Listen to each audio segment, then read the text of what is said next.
वाहिगुरू जी का खालसा वाहिगुरू जी की फतेह। मैं अमरवीर सिंह अज के प्रोग्राम में आप सब दर्शकों का स्वागत करदा। व्यूअर्स, अज सेंट्रल जेल अमृतसर तो प्रोफैसर दविंदरपाल सिंह भुल्लर नूं 21 दिनों की पैरोल ते रिहा किया गया। बंदी ਸਿੰਘਾਂ की रिहाई लई बापू सूरत सिंह खालसा के संघर्ष सदका ये संभव हो सकिया कि कुछ ਸਿੰਘਾਂ नूं सरकार ने थोड़े दिनों की पैरोल दी है। अज के शो विच असीं उन्हां पहलुआं बारे गलबात करांगे कि क्यों अपनियां सदावां पूरीआं करन तो बाद भी ਸਿੰਘ जेलों विच बैठे हैं। इस पिछे की कारण है? पंजाब दे माड़े हालातां लई किहड़ियां चीज़ां जिम्मेवार हैं? अज दी विचार चर्चा विच साडे नाल टोरंटो तो अकाली दल अमृतसर के कैनेडा ईस्ट कोस्ट के प्रधान सुखमिंदर सिंह हंसरा जी फोन लाइन ते जुड़ चुके हैं। आओ उन्हां नाल मिल के अज के प्रोग्राम की शुरुआत करते हैं। हाँ जी हंसरा साहब, वाहिगुरू जी का खालसा वाहिगुरू जी की फतेह। वाहिगुरू जी का खालसा वाहिगुरू जी की फतेह जी। हंसर साहब, तुहाडा स्वागत है। तो नाल ही मैं जिहड़ा पहली गल तुहाडे कोलों जाननी चाहूँगा, तुहाडे विचार जानने चाहूँगा, वो प्रोफैसर भुल्लर की पैरोल के संबंध दे विच हैगा कि जिहड़ा यह वरतारा चल रहा है 21 दिनों की पैरोल नूं, इहनूं तुसीं किवें देखदे हो? भावें कि ये हो तो ज्यादतियां ही रही जी। प्रोफैसर दविंदरपाल सिंह भुल्लर होरां नूं जेल दे विच एक दिन भी रखना हुण तां मैं समझदा कि धक्केशाही है। पर जिस तरह ये प्रोग्रेस च आ रहा, मैं समझदा भी ये चंगा साइन है कि वो पहला भी एक बारी 21 दिनों की पैरोल ते आ चुके हैं, पंजाब दे विच ट्रांसफर भी हो चुके हैं, हुण भी 21 दिन की पैरोल ते होपफुली असीं अरदास ही करते हैं कि जल्दी प्रोफैसर साहब नूं पक्की पैरोल मिल जाएगी तो वो अपने परिवार दे विच सेहतयाब हो के अगे बढ़ सकते हैं।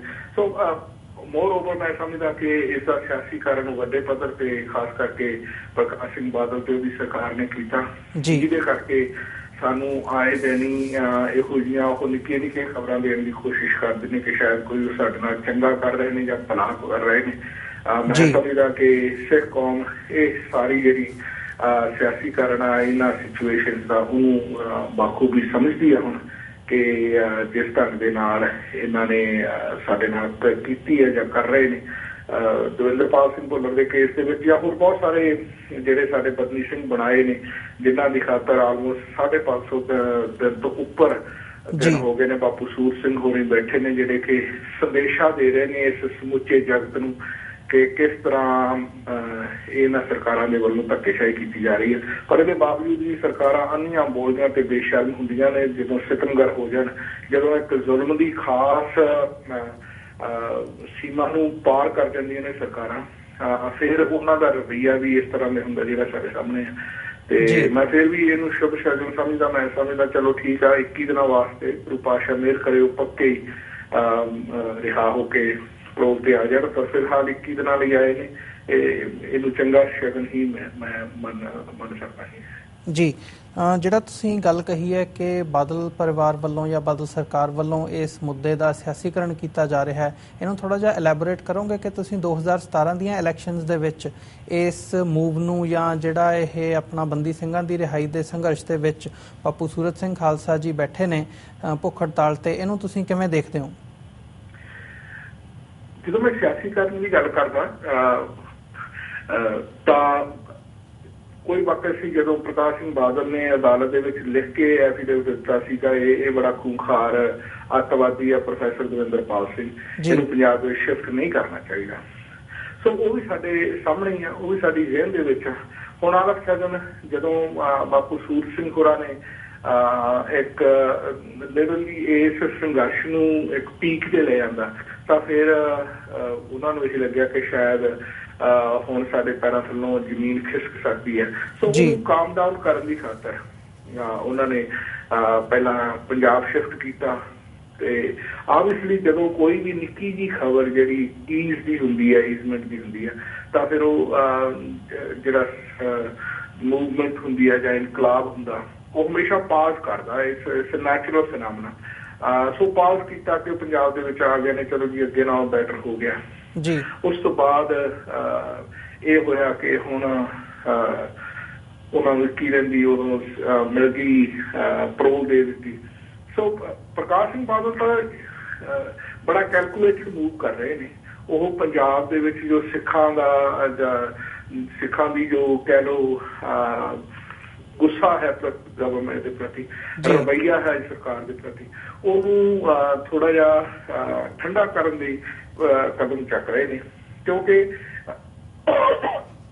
जे असीं देखिए जिस इंसान ने अपनी दिती हुई सारी की सारी सजा भुगत ली है तो उन्होंने इन्हां मुल्कां दे विच तां एक दिन भी जेल दे विच नहीं रखा जा सकता वाधू, पर उत्थों की सरकार आ उत्थों दे जो उन्हां दा रवैया है वो साडे सामने है।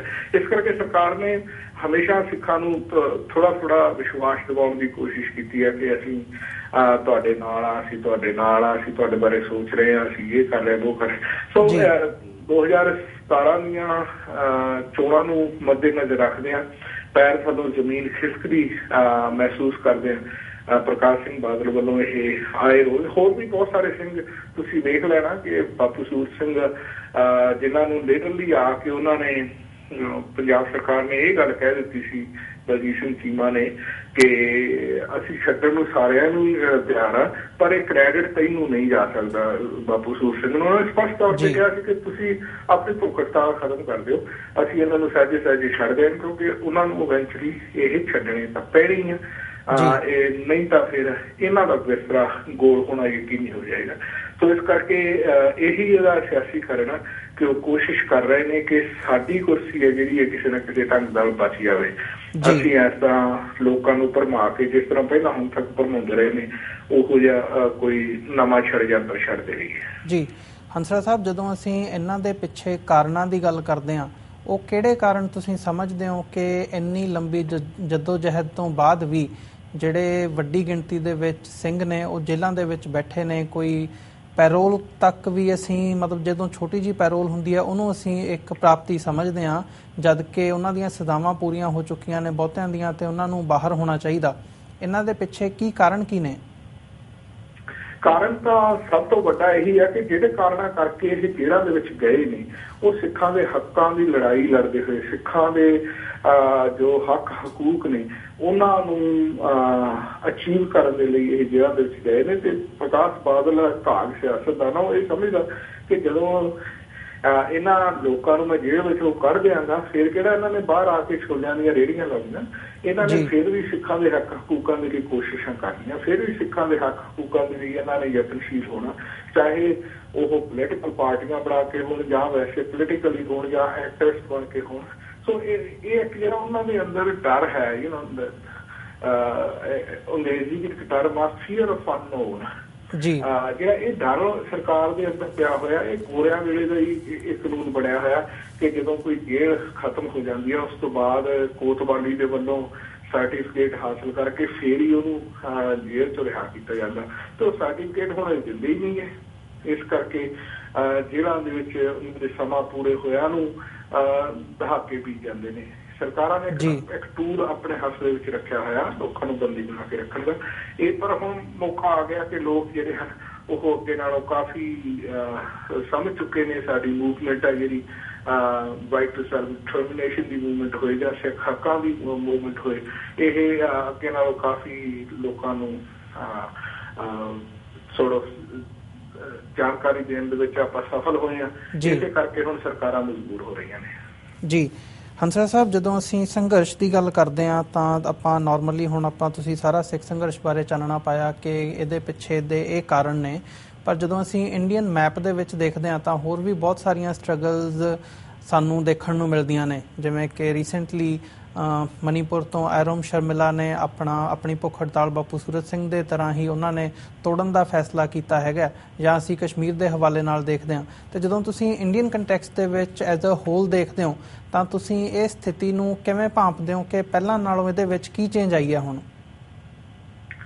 ਮਨੀਪੁਰ ਦੀ ਬੀਬੀ ਬੜੀ ਦ੍ਰਿੜ ਇਰਾਦੇ ਵਾਲੀ ਬੀਬੀ ਹੈ। ਉਸਨੇ ਦੁਨੀਆ ਭਰ ਦੇ ਵਿੱਚ ਜੋ ਇਹ ਆਰਮੀ ਨੂੰ ਵਿਸ਼ੇਸ਼ ਪਾਵਰ ਦੇ ਕੇ ਉਹਨਾਂ ਦੇ ਹੱਥ ਲਿਟਰਲੀ ਗਨ ਫੜਾ ਕੇ ਤੇ ਉਹਨਾਂ ਦੀ ਉਂਗਲ ਟ੍ਰਿਗਰ ਤੇ ਰੱਖੀ ਹੋਈ ਆ। Armed force special power act ਆ ਜਿਹੜਾ ਜੀ, ਉਹ ਜਦੋਂ ਇਰੋਮਾ ਨਾ ਉਹਨਾਂ ਦਾ ਪੂਰਾ ਮੈਂ ਨਹੀਂ ਪ੍ਰੋਨਾਊਂਸ ਕਰ ਸਕਦਾ, ਜਦੋਂ ਉਹਨੇ ਆਪਣੇ ਅੱਖਾਂ ਦੇ ਨਾਲ ਆਰਮੀ ਦੇ ਵੱਲੋਂ 15-20 ਬੰਦਿਆਂ ਨੂੰ ਗੋਲੀਆਂ ਮਾਰਦੇ ਵੇਖਿਆ, ਉਦੋਂ ਉਹਨੇ ਇਹ ਸੰਘਰਸ਼ ਸ਼ੁਰੂ ਕੀਤਾ ਸੀ। ਤੇ ਉਸ ਤੋਂ ਬਾਅਦ ਇਰੋਮਾ ਨੇ ਮਹਿਸੂਸ ਕੀਤਾ ਕਿ ਪੋਲੀਟੀਕਲੀ, ਕਿਉਂਕਿ ਜਿਹੜਾ ਪੋਲੀਟੀਕਲ ਸਿਸਟਮ ਆ ਉਹ ਇੰਨਾ ਬੇਸ਼ਰਮ, ਇਮਿਊਨ ਹੋ ਚੁੱਕਾ, ਇੰਨਾ ਉਹ ਗੰਧਲਾ ਹੋ ਚੁੱਕਾ, ਇੰਨਾ ਉਹ ਅੰਨਾ ਤੇ ਬੋਲਾ ਹੋ ਚੁੱਕਾ, ਉਹਦਾ ਇਹ ਸੰਘਰਸ਼ ਜਿਹੜਾ ਉਹ ਬੂਮਰ ਦਿਵਸ ਨੂੰ ਪੈ ਰਿਹਾ। ਅੱਜ ਵੀ armed forces special power act ਦੇ ਅਧੀਨ ਹੀ ਕਸ਼ਮੀਰ ਦੇ ਵਿੱਚ ਲੋਕਾਂ ਨੂੰ ਮਾਰਿਆ ਜਾ ਰਿਹਾ, ਚਾਹੇ ਉਹ ਪੈਲਟ ਗੰਨਾਂ ਦੇ ਨਾਲ ਬੱਚਿਆਂ ਨੂੰ ਅੰਨ੍ਹਿਆ ਕੀਤਾ ਜਾ ਰਿਹਾ, ਜਾਂ ਉਹ 50 ਤੋਂ ਉੱਪਰ ਕਸ਼ਮੀਰੀਆਂ ਨੂੰ, ਨਿਹੱਥੇ ਕਸ਼ਮੀਰੀਆਂ ਨੂੰ ਜਿਹੜੇ ਮੂਹਰੋਂ ਬੱਟੇ ਮਾਰਦੇ ਨੇ ਉਹਨਾਂ ਦੇ ਗੋਲੀਆਂ ਮਾਰ ਕੇ ਉਹਨਾਂ ਨੂੰ ਸ਼ਹੀਦ ਕੀਤਾ ਗਿਆ। ਇਹੀ ਪਾਵਰ ਐਕਟ ਆ, armed force special power act, ਜਿਹਦੇ ਖਿਲਾਫ ਉਹਨੇ ਸੰਘਰਸ਼ ਕੀਤਾ। ਹੁਣ ਉਹਨੇ ਇਹ ਮਹਿਸੂਸ ਕੀਤਾ ਕਿ ਸ਼ਾਇਦ ਨਹੀਂ, ਰਾਜਨੀਤੀ ਦੇ ਅੰਦਰ ਜਾ ਕੇ ਸ਼ਾਇਦ ਐਸਾ ਕੁਛ ਕਰਨਾ ਪਏਗਾ। ਸੋ ਇਸ ਕਰਕੇ ਸ਼ਾਇਦ ਉਹਨੇ ਆਪਣੇ ਵੱਲੋਂ ਇਲੈਕਸ਼ਨ ਲੜਨ ਦੀ, ਇਹ ਭੁੱਖ ਹੜਤਾਲ ਖਤਮ ਕਰਕੇ ਇਲੈਕਸ਼ਨ ਲੜਨ ਦਾ ਐਲਾਨ ਕੀਤਾ ਜੀ। ਤੇ ਇੱਕ ਔਰਤ ਹੈ ਜਿਹਨੇ ਆਪਣੀ ਲਿਟਰਲੀ ਸਾਰੀ ਜ਼ਿੰਦਗੀ ਸਮਰਪਿਤ ਕੀਤੀ ਹੋਈ ਹੈ। ਸੋ ਉਹ ਇੱਕ ਟੈਕਟਿਕ ਆਪਣਾ ਤਬਦੀਲ ਕਰ ਰਹੀ ਹੈ। ਮੈਂ ਸਮਝਦਾ ਕਿ ਹੈਟਸ ਆਫ ਟੂ ਹਰ ਕਿ ਉਹ ਅਜੇ ਵੀ ਕਮਿਟਡ ਆ ਆਪਣੇ ਉਸ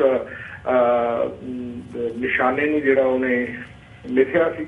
ਇਸ ਵੇਲੇ ਬਾਪੂ ਸੂਰਜ ਸਿੰਘ ਨੂੰ ਲੱਖ ਵਾਰ ਚੱਕ ਕੇ ਉਹ ਨਾਲੀਆਂ ਲਾ ਕੇ ਫੋਰਸ ਫੀਡ ਕਰੀ ਜਾ, ਪਰ ਜਦੋਂ ਤੱਕ ਤੁਸੀਂ ਆਪਣੀ ਮਰਜ਼ੀ ਦੇ ਨਾਲ ਤੁਸੀਂ ਆਪਣੇ ਨਹੀਂ ਲਿਜਾਂਦੇ, ਉਦੋਂ ਤੱਕ ਤੁਸੀਂ ਆਪਣੀ ਉਹ ਜਿਹੜੀ ਕਨਵਿਕਸ਼ਨ ਹੈ ਉਹਦੇ ਉੱਤੇ ਖੜੇ ਰਹਿੰਦੇ ਹੋ। ਬਾਪੂ ਸੂਰਜ ਸਿੰਘ ਖੜੇ ਆ, ਅਤੇ ਅੱਜ ਵੀ ਦੁਨੀਆ ਦੇ ਉੱਤੇ ਜੇ ਗੱਲ ਹੋ ਰਹੀ ਹੈ ਉਹ ਇਹ ਹੋ ਰਹੀ ਹੈ ਕਿ ਉਹ ਇਸ ਕਰਕੇ ਬਾਪੂ ਸੂਰਜ ਸਿੰਘ ਭੁੱਖ ਹੜਤਾਲ ਤੇ ਬੈਠੇ ਆ ਰੋਮਾ ਵਾਂਗੂ, ਕਿ ਉਹ ਬੰਦੀ ਸਿੰਘਾਂ ਦੀ ਰਿਹਾਈ ਚਾਹੁੰਦੇ ਆ, ਉਹਨਾਂ ਨੂੰ ਜਿਨ੍ਹਾਂ ਨੂੰ ਕਾਨੂੰਨ ਦੇ ਅਨੁਸਾਰ ਸਜ਼ਾਵਾਂ ਭੁਗਤ ਚੁੱਕਿਆ। So is not against the law of the land, he actually wants the system to follow the law.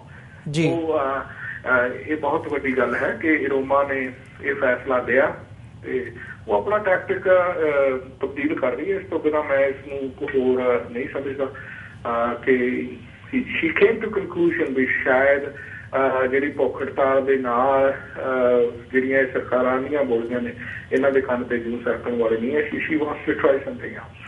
ਜੀ ਬਿਲਕੁਲ, ਉਹ ਸਾਨੂੰ ਸਾਹਮਣੇ ਹੀ ਨਜ਼ਰ ਆ ਰਿਹਾ ਕਿ ਜਿਹੜੀ ਉਹਨਾਂ ਦੀ ਮੇਨ ਮੰਗ ਸੀ ਉਹ ਇਹ ਸੀ ਕਿ ਅਫਸਪਾ ਨੂੰ ਉੱਥੋਂ ਹਟਾਇਆ ਜਾਵੇ। ਤੇ ਸੰਨ 2000 ਦੇ ਵਿੱਚ ਉਹਨਾਂ ਨੇ ਸ਼ੁਰੂ ਕੀਤੀ ਸੀ ਭੁੱਖ ਹੜਤਾਲ, ਤੇ ਅੱਜ 2016 ਹੋ ਚੁੱਕਿਆ ਜਦੋਂ ਉਹਨਾਂ ਨੇ ਇਹ ਫੈਸਲਾ ਲਿਆ ਕਿ ਮੈਂ ਹੁਣ ਭੁੱਖ ਹੜਤਾਲ ਨਹੀਂ, ਮੈਂ ਆਪਣੀ ਭੁੱਖ ਹੜਤਾਲ ਤੋੜਨੀ ਹੈ ਤੇ ਮੈਂ ਪੋਲੀਟੀਕਲ ਅਰੀਨਾ ਦੇ ਵਿੱਚ ਕਦਮ ਰੱਖਣਾ ਹੈ। ਚਲੋ ਇਹ ਉਹਨਾਂ ਦਾ ਫੈਸਲਾ ਹੈਗਾ ਤੇ ਇਹਦੇ ਅੱਗੇ ਕੀ ਸਿੱਟੇ ਨਿਕਲਣਗੇ ਇਹ ਤਾਂ ਸਮਾਂ ਹੀ ਦੱਸੇਗਾ। ਪਰ ਜਦੋਂ ਅਸੀਂ ਭਾਰਤ ਦੇ ਵਿੱਚ ਗੱਲ ਕਰਦੇ ਹਾਂ ਤਾਂ ਜਿਹੜੀ ਅੱਜ ਕੰਪਲੀਟ ਪੋਲੀਟੀਕਲ ਸਿਚੁਏਸ਼ਨ ਬਣੀ ਹੋਈ ਹੈ, ਖਾਸ ਕਰ ਨਰਿੰਦਰ ਮੋਦੀ ਸਰਕਾਰ ਦੇ ਆਉਣ ਤੋਂ ਬਾਅਦ, ਉਹਨੂੰ ਤੁਸੀਂ ਕਿਵੇਂ ਐਨਾਲਾਈਜ਼ ਕਰਦੇ ਹੋ? ਉਹ ਦਲਿਤਾਂ ਦੇ ਹਵਾਲੇ ਨਾਲ ਹੋਵੇ, ਰੀਸੈਂਟਲੀ ਜਿਹੜੀਆਂ ਘਟਨਾਵਾਂ ਵਾਪਰੀਆਂ ਨੇ ਗੁਜਰਾਤ ਦੇ ਵਿੱਚ ਹੋਈ ਹੈ, ਜਾਂ ਮੁੰਬਈ ਦੇ ਵਿੱਚ ਅੰਬੇਦਕਰ ਭਵਨ ਦੇ ਢਾਉਣ ਦੀ ਹੋਈ ਹੈ, ਫਿਰ ਅਸੀਂ ਮੁਸਲਮਾਨਾਂ ਦੇ ਪ੍ਰਤੀ ਜਿਹੜਾ ਇਹ ਗਊ ਹੱਤਿਆ ਦੇ ਹਵਾਲੇ ਨਾਲ ਲੈ ਕੇ ਸਾਰੀ ਕੈਂਪੇਨ ਇੱਕ ਵਿੱਢੀ ਹੋਈ ਹੈ, ਕਸ਼ਮੀਰ ਦਾ ਦੇਖ ਲਈਏ, ਪੰਜਾਬ ਦਾ ਦੇਖ ਲਈਏ, ਮਣੀਪੁਰ, ਨਾਗਾਲੈਂਡ ਦਾ ਦੇਖ ਲਈਏ, ਐਜ਼ ਅ ਹੋਲ ਤੁਸੀਂ ਇਹਨੂੰ ਮਤਲਬ ਜੇ ਮੈਂ ਕਹਿਣਾ ਹੋਵੇ ਵੀ ਇੰਡੀਅਨ ਸਿਸਟਮ ਨੂੰ ਕਿਸ ਵੱਲ ਨੂੰ ਜਾਂਦਾ ਦੇਖਦੇ ਹੋ? ਕਿੱਧਰ ਨੂੰ ਜਾ ਰਿਹਾ ਹੈ ਇੰਡੀਅਨ ਸਿਸਟਮ? ਮੈਂ ਅਗਰ ਇੱਕ ਸੈਂਟੈਂਸ ਦੇ ਵਿੱਚ ਇਸ ਚੀਜ਼ ਨੂੰ ਅਮਨਦੀਪ ਸਿੰਘ ਜੀ ਸੰਕੋਚਣਾ ਹੋਵੇ ਤਾਂ ਮੈਂ ਇਹ ਸਮਝਦਾ ਕਿ ਮੋਦੀ ਸਰਕਾਰ ਦੇ ਆਉਣ ਤੋਂ ਬਾਅਦ ਜਿਹੜੇ ਸਟੇਟ ਟੈਰਰਿਜ਼ਮ ਆ ਉਸ ਵਿੱਚ ਬਹੁਤ ਸਾਰਾ ਵਾਧਾ ਹੋਇਆ। ਸਟੇਟ ਟੈਰਰਿਜ਼ਮ ਨੂੰ ਬਹੁਤ ਸਾਰਾ ਪੱਖਾ ਝੱਲਿਆ ਗਿਆ। ਸਟੇਟ ਟੈਰਰਿਜ਼ਮ ਦੇ ਵਿੱਚ ਬਹੁਤ ਉਭਾਰ ਆਇਆ। ਇਸ ਨਾਲ ਜਿਹੜਾ ਸੋਸ਼ਲ ਇਨਜਸਟਿਸ ਸੀ ਉਹਦੇ ਵਿੱਚ ਬਹੁਤ ਉਭਾਰ ਆਇਆ। ਸੋਸ਼ਲੀ ਲੋਕਾਂ ਦੇ ਨਾਲ ਆਮ ਹੀ ਹੁਣ ਨਿੱਕਾ ਮੋਟਾ ਧੱਕਾ ਤਾਂ ਈਵਨ ਰਿਪੋਰਟ ਵੀ ਨਹੀਂ ਕੀਤਾ ਜਾਂਦਾ। It doesn't even make it to the news story. So ਅਸੀਂ ਇਹ ਦੇਖ ਰਹੇ ਹਾਂ ਕਿ ਪੰਜਾਬ ਦੇ ਵਿੱਚ ਹੀ ਦੇਖ ਲਈਏ ਉਹਦਾ ਰਿਪਲ ਇਫੈਕਟ ਆ ਪੰਜਾਬ ਗਵਰਨਮੈਂਟ ਦੇ ਉੱਤੇ ਪੈ ਰਿਹਾ ਕਿ ਕਿੰਨੀ ਬੁਰਸ਼ਾਗਰਦੀ, ਕਿੰਨੀ ਬਦਮਾਸ਼ੀ ਪ੍ਰਕਾਸ਼ ਸਿੰਘ ਬਾਦਲ ਤੇ ਉਹਦੀ ਸਮੁੱਚੀ ਕੈਬਨਿਟ ਕਰ ਰਹੀ ਹੈ ਕਿ ਇੱਕ ਮੰਤਰੀ ਨੇ ਜਿਹਦੇ ਉੱਤੇ ਦੋਸ਼ ਲੱਗ ਰਿਹਾ ਸਾਰੀ ਦੁਨੀਆ ਦੇ ਬੱਚੇ ਦੀ ਜ਼ੁਬਾਨ ਦੇ ਉੱਤੇ ਆ ਵੀ ਬਿਕਰਮ ਸਿੰਘ ਮਜੀਠੀਆ ਜਿਹੜਾ ਉਹ ਡਰੱਗ ਦੀ ਤਸਕਰੀ ਦੇ ਵਿੱਚ ਆਪਣੀ ਪੋਜੀਸ਼ਨ ਨੂੰ ਸਾਫ਼ ਕਰਨ ਦੇ ਲਈ, ਆਪਣੇ ਦਾਮਨ ਨੂੰ ਸਾਫ਼ ਕਰਨ ਦੀ ਬਜਾਏ ਉਹਨਾਂ ਨੇ ਕੇਜਰੀਵਾਲ ਤੇ ਦੂਸਰਿਆਂ ਦੇ ਉੱਤੇ ਮਾਨਹਾਨੀ ਦੇ ਕੇਸ ਕਰ ਦਿੱਤੇ ਤੇ ਜੋ ਅੱਜ ਉੱਥੇ ਪੋਲੀਟੀਕਲ ਡਰਾਮਾ ਹੋਇਆ ਅਸੀਂ ਉਹ ਤੋਂ ਸਾਰੇ ਵਾਕਫ ਹਾਂ, ਤੁਸੀਂ ਰਿਪੋਰਟ ਵੀ ਕੀਤਾ ਹੋਏਗਾ ਜੀ। ਸੋ ਇਹ ਸਾਰਾ ਕੁਝ ਜਿਹੜਾ ਮੋਦੀ ਗਵਰਨਮੈਂਟ ਦਾ ਜਿਹੜੀ ਉੱਤੋਂ ਜਿਹੜਾ ਫਲੈਗਿੰਗ ਆਫ ਆ ਕਰਨੀ ਇਹਨਾਂ ਬਦਮਾਸ਼ ਐਲੀਮੈਂਟਸ ਨੂੰ ਉਹਦੇ ਕਾਰਨ ਹੀ ਹੋ ਰਿਹਾ। ਸੋ ਇਸ ਕਰਕੇ ਅਸੀਂ ਇਹ ਵੇਖ ਰਹੇ ਹਾਂ ਕਿ ਕਸ਼ਮੀਰ ਹੋਏ, ਪੰਜਾਬ ਹੋਏ, ਜਿੱਥੇ ਜਿੱਥੇ ਵੀ ਇਸ ਵਕਤ ਟਰਮੋਇਲ ਆ ਰਹੀ ਆ ਉਹਨੂੰ ਸੁਲਝਾਉਣ ਦੀ ਬਜਾਏ ਇਹ ਜੋ ਸਟੇਟ ਟੈਰਰਿਸਟ ਲੋਕ ਨੇ ਜਿਨ੍ਹਾਂ ਨੂੰ ਗਵਰਨਮੈਂਟ ਦੀ ਸ਼ਹਿ ਹੀ ਨਹੀਂ ਹੈ ਬਲਕਿ ਗਵਰਨਮੈਂਟ ਦੀ ਪੂਰੀ ਸੰਪੂਰਨ ਬੈਕਿੰਗ ਆ, ਇਹ ਕਹਿ ਲਓ ਕਿ ਉਹਨਾਂ ਟੈਰਰਿਸਟ ਬੰਦਿਆਂ ਨੂੰ ਜਿਹੜੇ ਹਿੰਦੂ ਭਗਵਾਵਾਦ ਟੈਰਰਿਜ਼ਮ ਫੈਲਾ ਰਹੇ ਨੇ ਉਹਨਾਂ ਨੂੰ ਗਵਰਨਮੈਂਟ ਦੀ ਪੂਰੀ ਬੈਕਿੰਗ ਹੈ ਤੇ ਤਾਂ ਹੀ ਉਹ ਅਗਰ ਉਹ ਵੱਡੀਆਂ ਵੱਡੀਆਂ ਕਾਰਨਾਂ ਕਰ ਲੈਂਦੇ ਨੇ, ਅਗਰ ਉਹ ਇਹ ਕਹਿ ਦਿੰਦੇ ਨੇ ਕਿ ਅਸੀਂ ਇੰਡੀਆ ਨੂੰ ਹੁਣ ਮੁਸਲਮਾਨ ਰਹਿਤ ਬਣਾ ਦੇਣਾ, ਹੁਣ ਜਿੱਥੇ 10-12% ਆਬਾਦੀ ਨੂੰ ਤੁਸੀਂ ਬਿਲਕੁਲ ਵੈਨਿਸ਼ ਕਰਨ ਦੇ ਬਿਆਨ ਦੇ ਰਹੇ ਹੋ ਤੇ ਉਹ ਉੱਥੋਂ ਦਾ ਕਾਨੂੰਨ ਜਿਹੜਾ ਹੈ ਉਹ ਉਹਨਾਂ ਦੇ ਖਿਲਾਫ ਕੋਈ ਵੀ ਕਾਰਵਾਈ ਕਰਨ ਨੂੰ ਤਿਆਰ ਨਹੀਂ ਹੈ। ਇਸ ਮੈਟਰ ਆਫ ਫੈਕਟ ਉਹਨਾਂ ਨੂੰ ਸਪੋਰਟ ਕਰਦਾ ਹੈ। ਇਹ ਰਿਪੋਰਟ ਕਾਰਡ ਹੈ ਜੀ ਮੋਦੀ ਗਵਰਨਮੈਂਟ ਦਾ ਕਿ ਅੱਜ ਦੇ ਇਸ ਯੁੱਗ ਦੇ ਵਿੱਚ ਡੈਮੋਕ੍ਰੈਟਿਕ ਯੁੱਗ ਦੇ ਵਿੱਚ ਅਗਰ ਅਸੀਂ ਵੇਖ ਲਈਏ ਅਫਗਾਨਿਸਤਾਨ, ਇਰਾਕ, ਜਿੱਥੇ ਅਸੀਂ ਕਹਿੰਦੇ ਹਾਂ ਕਿ ਉੱਥੇ ਬਹੁਤ ਧੱਕਾ, ਤਾਂ ਇੰਡੀਆ ਦੇ ਵਿੱਚ ਸਿਸਟਮੈਟਿਕ ਢੰਗ ਦੇ ਨਾਲ ਜੋ ਧੱਕਾ ਹੋ ਰਿਹਾ ਉਹਦੀ ਜਿਹੜੇ ਅੰਕ ਨੇ, ਉਹਦੀ ਜਿਹੜੀ ਰੇਸ਼ੋ ਹੈ, ਉਹਦਾ ਜਿਹੜਾ ਇਫੈਕਟ ਹੈ ਆਮ ਜਨ ਸਧਾਰਨ ਵਿਅਕਤੀ ਦੇ ਉੱਤੇ ਉਹ ਜ਼ਿਆਦਾ ਪੈ ਰਿਹਾ ਕਰਕੇ ਆਉਣ ਵਾਲੇ ਦਿਨਾਂ ਦੇ ਵਿੱਚ ਤੁਸੀਂ ਦੇਖੋਗੇ ਕਿ ਜਿਹੜਾ ਇੰਡੀਆ ਦਾ ਗ੍ਰਾਫ ਆ ਉਹ ਇਸ ਤੋਂ ਹੋਰ ਗਿਰੇਗਾ ਜਿੰਨਾ ਤੱਕ ਮੋਦੀ ਸਰਕਾਰ ਜਾਏਗੀ। There is nothing special about Modi government. ਇਹਨਾਂ ਦੇ ਜਿਹੜੇ ਹਨੀਮੂਨ ਦੇ ਦਿਨ ਬਹੁਤ ਜਲਦੀ ਓਵਰ ਹੋ ਗਏ ਸੀ ਤੇ the cat out of the box ਬਹੁਤ ਜਲਦੀ ਨਿਕਲ ਆਈ ਸੀਗੀ ਕਿ ਇਹਨਾਂ ਦੀ ਜਿਹੜੀ ਹਿੰਦੂਕਰਨ ਜਾਂ ਹਿੰਦੂਤਵਾਦੀ ਮੂਵਮੈਂਟ ਨੂੰ ਬੜਾਵਾ ਦੇਣ ਦੀ ਸੋਚ ਹੈ ਉਹ ਕਿੰਨੀ ਪ੍ਰਬਲ ਹੈ ਜੀ। ਹੰਸਰਾਜ ਸਾਹਿਬ, ਤੁਸੀਂ ਇਹ ਸਾਰੀ ਸਿਚੁਏਸ਼ਨ ਦਾ ਹੱਲ ਕਿਵੇਂ ਲੱਭਦੇ ਹੋ? ਜਦੋਂ ਅਸੀਂ ਪੰਜਾਬ ਦੇ ਹਵਾਲੇ ਨਾਲ ਗੱਲ ਕਰਦੇ ਹਾਂ ਤਾਂ ਉੱਥੇ ਦੀ ਫਿਜ਼ਾ ਦੇ ਵਿੱਚ ਤੁਸੀਂ ਆਲਰੇਡੀ ਜ਼ਿਕਰ ਕੀਤਾ ਵੀ ਕੀ ਵਾਪਰ ਰਿਹਾ, ਪਰ ਇਹਦਾ ਸੋਲਿਊਸ਼ਨ ਕੀ ਹੈ ਤੇ ਨਾਲੇ ਐਜ਼ ਅ ਸਿੱਖ ਡਾਇਸਪੋਰਾ ਅਸੀਂ ਇੱਥੋਂ ਬੈਠੇ ਉਹਦੇ ਵਿੱਚ ਕੀ ਯੋਗਦਾਨ ਪਾ ਸਕਦੇ ਹਾਂ? ਹਾਂ, ਜਿਹੜਾ ਮਗਰਲਾ ਸਵਾਲ ਆ ਮੈਂ ਉੱਥੋਂ ਸ਼ੁਰੂ ਕਰ ਲਵਾਂ। ਜਿਹੜਾ ਡਾਇਸਪੋਰਾ, ਚਾਹੇ ਉਹ ਸਿੱਖ ਨੇ, ਚਾਹੇ ਉਹ ਕਸ਼ਮੀਰੀਜ਼ ਨੇ, ਚਾਹੇ ਉਹ ਅਸਾਮੀਜ਼ ਨੇ, ਚਾਹੇ ਉਹ ਨਾਗਾਲੈਂਡ ਵਾਲੇ ਨੇ, ਕੋਈ ਵੀ ਮਿਨੋਰਟੀ ਆ ਜਿਹੜੀ ਡਾਇਸਪੋਰਾ ਕਮਿਊਨਿਟੀ ਹੈ ਮਿਨੋਰਟੀਜ਼ ਦੀ, ਉਹਨਾਂ ਦਾ ਤਾਂ ਇੱਕੋ ਹੀ ਰੋਲ ਹੈ ਕਿ ਅਸੀਂ ਦੂਰ ਬੈਠੇ ਹਾਂ, ਉੱਪਰ ਬੈਠੇ ਹਾਂ, ਅਸੀਂ ਸਾਰਾ ਕੁਝ ਵੇਖ ਰਹੇ ਹਾਂ। ਜੋ ਅਸੀਂ ਵੇਖ ਰਹੇ ਹਾਂ ਉਹ ਸਾਨੂੰ ਲੋਕਾਂ ਨੂੰ ਐਜੂਕੇਟ ਕਰਨ ਲਈ ਦੱਸਣਾ ਚਾਹੀਦਾ, ਕਿਉਂਕਿ ਜਦੋਂ ਮੋਦੀ ਜਾਂ ਫਿਰ ਉਹਦੀ ਸਰਕਾਰ ਦੇ ਬੰਦੇ ਇੱਧਰ ਬਾਹਰ ਆਉਂਦੇ ਨੇ ਉਹ ਬੜੀ ਰੋਜ਼ੀ ਪਿਕਚਰ ਜਿਹੜੀ ਹੈ ਉਹ ਇੱਥੇ ਸੋਰਟ ਆਫ ਚਾਕ ਆਊਟ ਕਰਨ ਦੀ ਕੋਸ਼ਿਸ਼ ਕਰਦੇ ਨੇ। ਸਾਡਾ ਕੰਸਿਸਟੈਂਟਲੀ ਰੋਲ ਜੋ TV 84 ਨਿਭਾ ਰਿਹਾ ਜਾਂ ਜੋ ਬਾਕੀ ਜਿਹੜੇ ਪੰਥਕ ਸੋਚ ਵਾਲੇ ਮੀਡੀਅਮਸ ਨੇ ਉਹ ਨਿਭਾ ਰਹੇ ਨੇ, ਉਹਨਾਂ ਦਾ ਸਾਰਿਆਂ ਦਾ ਫਰਜ਼ ਉਹੀ ਬਣਦਾ ਜੋ ਅਸੀਂ ਕਰ ਰਹੇ ਹਾਂ। ਸੋ ਦਿਸ ਇਜ਼ ਵਨ ਥਿੰਗ। ਦੂਸਰੀ ਗੱਲ ਇਹ ਹੈ ਕਿ ਇਸ ਸਮੱਸਿਆ ਦਾ ਹੱਲ ਕੀ ਹੈ। ਇਸ ਸਮੱਸਿਆ ਦਾ ਸ਼ਾਇਦ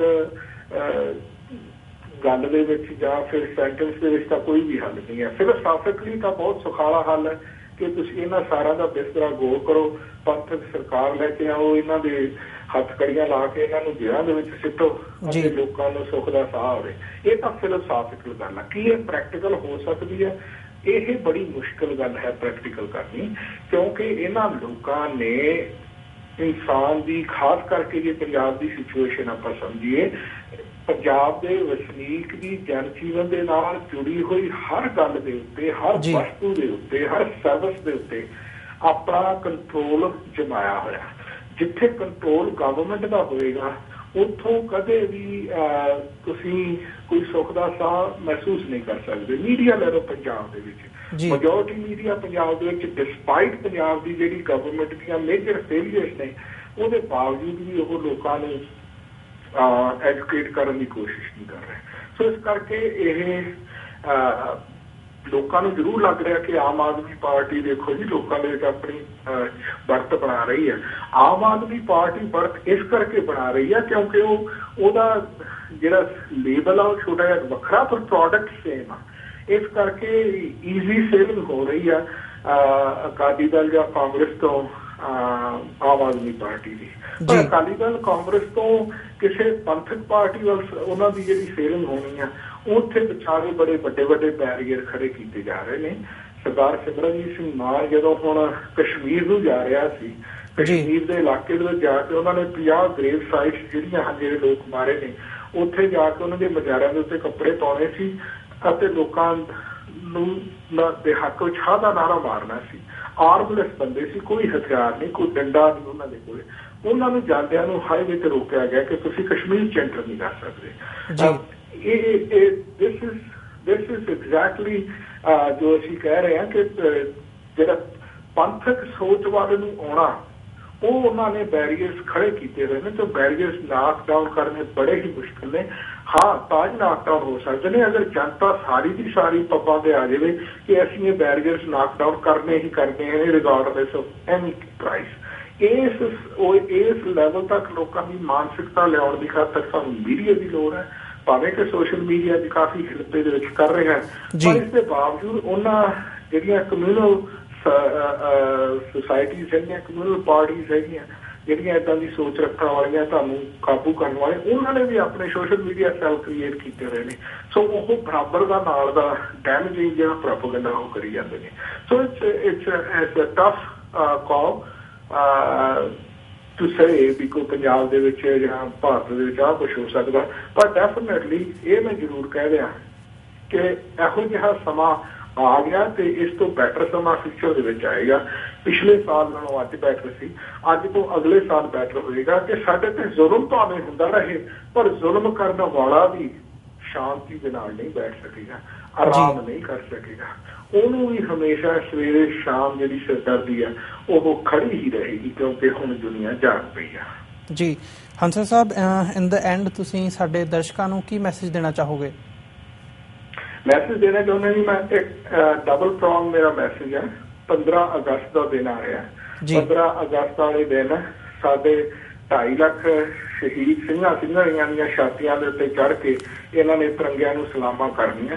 ਕੋਈ ਵੀ ਸਿੱਖ, ਕੋਈ ਵੀ ਕਸ਼ਮੀਰੀ ਜਿਹਦੇ ਵਿੱਚ 0.1% ਵੀ ਅਣਖ ਬਚਦੀ ਹੈ, ਉਹ ਇਸ ਦਿਨ ਨੂੰ ਕਾਲਾ ਦਿਨ ਮਨਾਏ। ਟੋਰਾਂਟੋ ਦੇ ਵਿੱਚ 7 ਅਗਸਤ ਨੂੰ ਇਹਨਾਂ ਦੇ ਵੱਲੋਂ ਇੰਡੀਪੈਂਡੈਂਸ ਮੇਲਾ ਕਰਵਾਇਆ ਜਾ ਰਿਹਾ। ਉਹਦੇ ਬਰਾਬਰ ਕਸ਼ਮੀਰੀ ਅਤੇ ਸਿੱਖਾਂ ਦੇ ਵੱਲੋਂ ਰਲ ਕੇ ਇੱਕ ਵਿਸ਼ੇਸ਼ ਜ਼ਬਰਦਸਤ ਮੁਜ਼ਾਹਰਾ ਕੀਤਾ ਜਾ ਰਿਹਾ, ਤਾਂ ਕਿ ਅਸੀਂ ਪੈਰਲਲ ਆਪਣੀ ਆਵਾਜ਼ ਬੁਲੰਦ ਕਰਕੇ ਲੋਕਾਂ ਨੂੰ ਦੱਸ ਸਕੀਏ ਕਿ ਇਹ ਜੋ ਕਰ ਰਹੇ ਨੇ ਇਹ ਬਿਲਕੁਲ ਗਲਤ ਹੈ। ਜੇ ਇਹਨਾਂ ਨੇ ਆਜ਼ਾਦੀ ਦਾ ਦਿਵਸ ਮਨਾਉਣਾ ਹੈ ਤਾਂ ਪਹਿਲਾਂ ਲੋਕਾਂ ਨੂੰ ਆਜ਼ਾਦੀ ਦੇਣੀ ਸ਼ੁਰੂ ਕਰਨ। ਉਹ ਆਜ਼ਾਦੀ ਜੋ ਅਸੀਂ 1947 ਦੇ ਵਿੱਚ ਪਰਮਾਨੈਂਟ ਤੌਰ ਤੇ ਗਵਾਈ ਹੋਈ ਸੀ, ਪਹਿਲਾਂ ਸਭ ਤੋਂ ਖੋਈ ਹੋਈ ਸੀ। 1947 ਚ ਪਰਮਾਨੈਂਟ ਤੌਰ ਤੇ ਇਹਨਾਂ ਨੇ ਸਾਨੂੰ ਗੁਲਾਮ ਬਣਾ ਲਿਆ, ਲੀਗਲੀ ਗੁਲਾਮ ਬਣਾ ਲਿਆ। ਅਸੀਂ ਉਸ ਪਾਰਟਨਰਸ਼ਿਪ ਨੂੰ ਖਤਮ ਕਰਨਾ ਚਾਹੁੰਦੇ ਹਾਂ। ਦੂਸਰੀ ਗੱਲ, ਜੋ ਸਿੱਖਸ ਵਿਦ ਜਸਟਿਸ ਦੇ ਵੱਲੋਂ ਇੱਕ ਪਟੀਸ਼ਨ ਸ਼ੁਰੂ ਕੀਤੀ ਗਈ ਹੈ ਕਿ 15 ਅਗਸਤ ਸਾਡਾ ਆਜ਼ਾਦੀ ਦਾ ਦਿਵਸ ਨਹੀਂ ਹੈ, ਤਾਂ ਕਿ ਅਸੀਂ ਯੂਨਾਈਟਿਡ ਸਟੇਟਸ ਜਿਹੜੀ ਦੁਨੀਆ ਦੀ ਸਭ ਤੋਂ ਵੱਡੀ ਪਾਵਰ ਹੈ, ਯੂਨਾਈਟਿਡ ਸਟੇਟਸ ਦੇ ਪੋਲੀਟੀਸ਼ੀਅਨਸ ਦੇ ਵੀ ਹੁਣ ਕੰਨ ਖੁੱਲੇ ਹੋਏ ਨੇ ਬਿਕਾਜ਼ ਇਲੈਕਸ਼ਨ ਈਅਰ। ਸੋ ਅਸੀਂ ਉਹਦੇ ਤੇ ਵੀ ਵੱਧ ਚੜ ਕੇ ਦਸਤਖਤ ਕਰੀਏ ਤਾਂ ਕਿ ਉਹ ਅਗਰ 1 ਲੱਖ ਦਾ ਅਸੀਂ ਸੀਮਾ ਟੱਪ ਜਾਂਦੇ ਹਾਂ ਤਾਂ ਫਿਰ ਪ੍ਰੈਜ਼ੀਡੈਂਟ ਨੂੰ ਘੱਟੋ ਘੱਟ ਉਹ ਸਾਡਾ ਜਿਹੜਾ ਮੈਸੇਜ ਹੈ ਉਹ ਪੜ੍ਹਨਾ ਪਏਗਾ, ਪੜ੍ਹ ਕੇ ਉਹਦੇ ਤੇ ਸਾਨੂੰ ਜਵਾਬ ਦੇਣਾ ਪਏਗਾ। ਜਦੋਂ ਇਹ ਗੱਲਾਂ ਹੁੰਦੀਆਂ ਤਾਂ ਆਈ ਬਲੀਵ ਵੀ ਜਿਹੜੀ ਸਾਡੀ ਕੈਂਪੇਨ ਹੈ ਦੁਨੀਆ ਨੂੰ ਦੱਸਣ ਵਾਲੀ ਕਿ ਸਾਡੇ ਤੇ ਕੀ ਜ਼ੁਲਮ ਹੋ ਰਿਹਾ, ਉਹਦੇ ਵਿੱਚ ਇਹ ਚੀਜ਼ਾਂ ਕਾਫੀ ਸਹਾਈ ਹੁੰਦੀਆਂ ਨੇ। ਸੋ ਇਹ ਦੋ ਚੀਜ਼ਾਂ ਜਿਹੜੀਆਂ ਮੈਂ ਦੱਸਣੀਆਂ ਚਾਹੁੰਦਾ ਕਿ 7 ਤਾਰੀਖ ਨੂੰ ਟੋਰਾਂਟੋ ਦੇ ਵਿੱਚ, ਟੋਰਾਂਟੋ ਡਾਊਨਟਾਊਨ ਦੇ ਵਿੱਚ ਜ਼ਬਰਦਸਤ ਰੋਸ ਮੁਜ਼ਾਹਰਾ ਹੋਏਗਾ ਤੇ ਇਸ ਤੋਂ ਇਲਾਵਾ ਜਿਹੜੀ ਇਹ ਪਟੀਸ਼ਨ ਚੱਲ ਰਹੀ ਹੈ ਇਹਦੇ ਸਾਰੇ ਭੈਣ ਭਰਾ ਆਪੋ ਆਪਣੇ ਸਿਗਨੇਚਰ ਕਰੋ ਜੀ।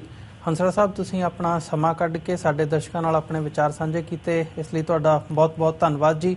ਤੇ ਇਸੇ ਦੇ ਨਾਲ ਇਜਾਜ਼ਤ ਲੈਂਦੇ ਹਾਂ। ਵਾਹਿਗੁਰੂ ਜੀ ਕਾ ਖਾਲਸਾ, ਵਾਹਿਗੁਰੂ ਜੀ ਕੀ ਫਤਿਹ।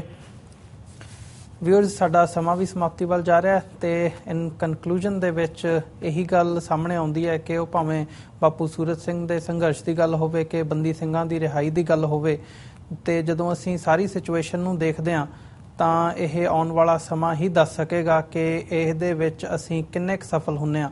ਪਰ ਇੱਕ ਗੱਲ ਜੋ ਹੰਸਰਾ ਸਾਹਿਬ ਨੇ ਕਹੀ ਉਹ ਜ਼ਰੂਰ ਹੈਗੀ ਹੈ ਕਿ ਐਜ਼ ਅ ਸਿੱਖ ਡਾਇਸਪੋਰਾ ਅਸੀਂ ਜਾਗਰੂਕਤਾ ਦੀ ਮੁਹਿੰਮ ਜ਼ਰੂਰ ਚਲਾ ਸਕਦੇ ਹਾਂ। ਅਸੀਂ ਘੱਟੋ ਘੱਟ ਆਪਣੇ ਆਪ ਨੂੰ ਐਜੂਕੇਟ ਕਰ ਸਕਦੇ ਹਾਂ ਤੇ ਜਿੰਨੇ ਸਾਡੇ ਆਲੇ ਦੁਆਲੇ ਹੈਗੇ ਆ ਉਹਨਾਂ ਨੂੰ ਅਸੀਂ ਜਾਗਰੂਕ ਕਰ ਸਕਦੇ ਹਾਂ ਕਿ ਸਾਡੇ ਨਾਲ ਕੀ ਹੋ ਰਿਹਾ, ਕਿਉਂ ਹੋ ਰਿਹਾ ਤੇ ਕਿਵੇਂ ਹੋ ਰਿਹਾ।